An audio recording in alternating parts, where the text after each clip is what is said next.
मऊ आणि खुसखुशीत तिळगुळांच्या वड्या. अगदी दात नसणारे सुद्धा खाऊ शकणार अशा तिळगुळांच्या अतिशय खुसखुशीत लागणाऱ्या वड्या.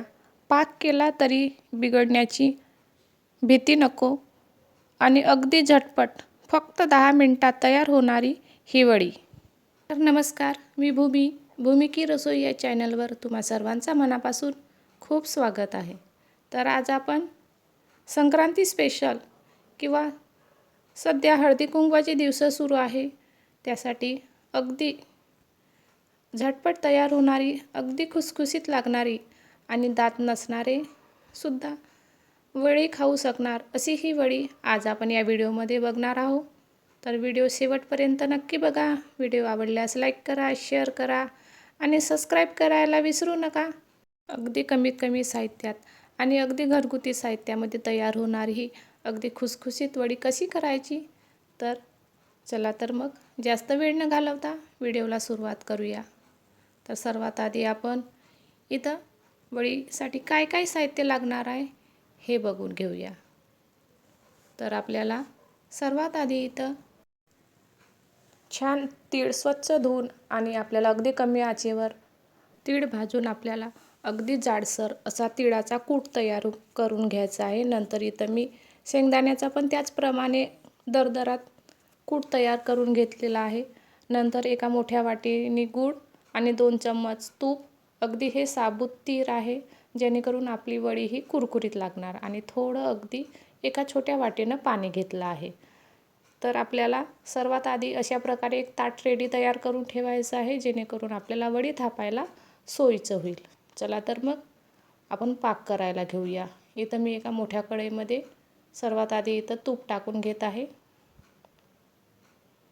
तूप टाकल्यानंतर आपल्याला गूळ टाकायचं आहे आणि अशा प्रकारे इथं मी गूळ आधीच बारीक करून घेतलेला आहे. तुम्ही पण अशा प्रकारे गूळ बारीक करून घेऊ शकता किंवा तुमच्याकडे जर छोट्या बट्ट्या असतील गुळाच्या त्यासुद्धा तुम्ही वापरू शकता.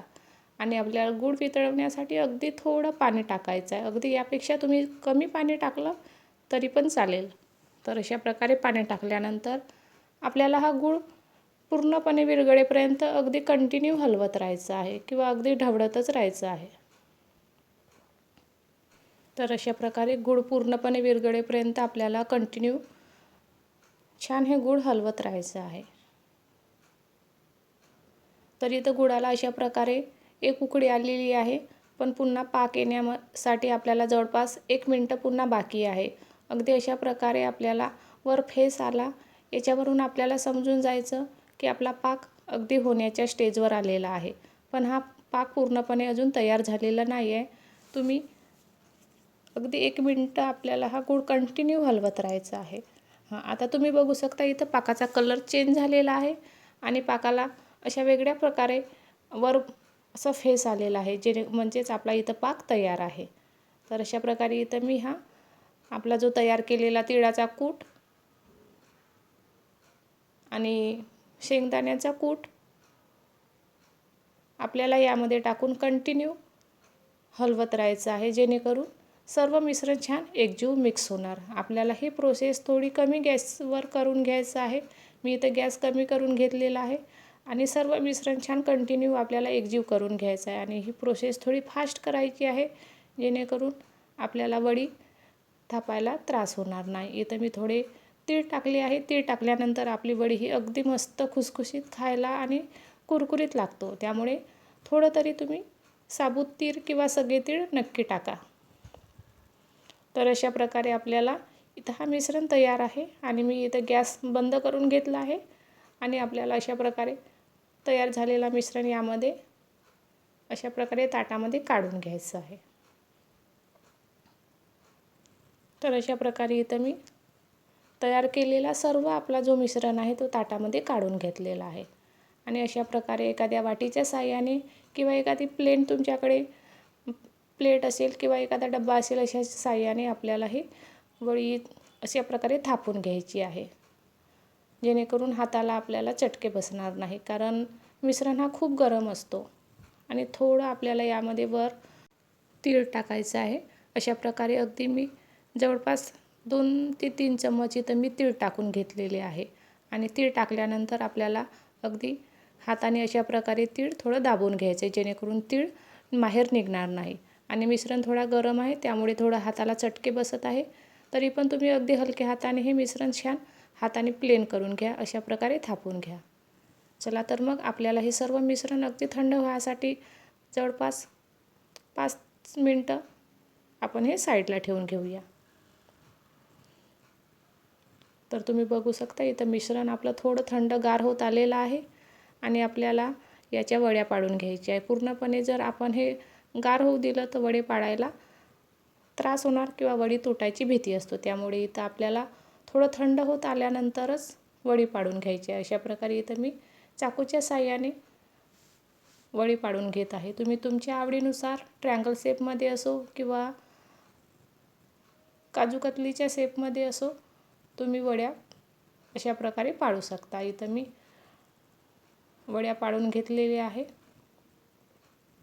अगदी आपला पाक मस्त असा परफेक्ट झालेला आहे आणि पूर्ण अशा प्रकारे मी इथं वड्या पाडून घेतलेल्या आहे. वड्या पाडल्यानंतर अगदी 5 मिनटासाठी आपण हे ताट असंच ठेवलं होतं.